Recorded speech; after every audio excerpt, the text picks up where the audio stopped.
सरकारी कर्मचाऱ्यांना आता ईमेल व्हॉट्सअपवर येणार शिस्तभंगाची नोटीस येणार आहे। राज्य सरकारी कर्मचाऱ्यांसाठी सामान्य प्रशासन विभागाने आता हा नवा आदेश जारी केला। शिस्तभंगाच्या नोटीसला वेळेत उत्तर देता यावे यासाठी सरकारने हा निर्णय घेतला आहे।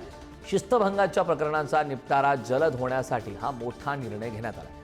शासकीय कर्मचाऱ्यांना शिस्तभंगाची नोटीस व्हॉट्सअप ईमेलवर आता पाठवली जाणार आहे। शिस्तभंगाच्या नोटीसला वेळेत उत्तर देता यावे आणि या संदर्भातील कारवाईला गती देण्यासाठी हा मोठा निर्णय घेण्यात आला आहे। या संदर्भात ताजे अपडेट देण्यासाठी आपले प्रतिनिधी सुशांत सावंत आपल्या सोबत जोडले। सुशांत, बऱ्याच वेळी शिस्तभंगाची नोटीस पाठवली जाते मात्र वेळेवर त्याला उत्तर येत नाही, कारवाईला पुढे वेळ लागतो आणि त्यासाठी हा महत्त्वाचा आणि मोठा बदल करणारा निर्णय घेण्यात आला। काय ताजे अपडेट या निर्णयासंदर्भातले?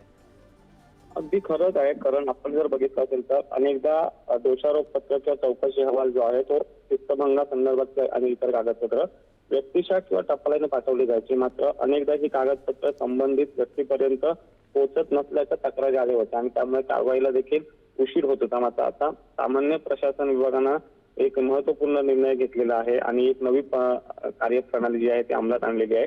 त्यामुळे आता शिस्तभंगाची नोटीस जी आहे ती सरकारी कर्मचाऱ्यांना व्हॉट्सअप ईमेलद्वारे पाठवली जाणार आहे आणि त्यांना त्याचं उत्तर जे आहे ते ठराविक काळात द्यावं लागणार आहे। त्यामुळे कुठेतरी कारवाईला वेग यावा, एक पारदर्शक कारभार व्हावा या दृष्टिकोनातून आता सामान्य प्रशासन विभागाने हा निर्णय घेतलेला आहे। त्याचा शासन निर्णय जो आहे तो नुकताच जाहीर झालेला आहे आणि त्यानुसार आजपासून तो अंमलबजावणी सुरू होईल।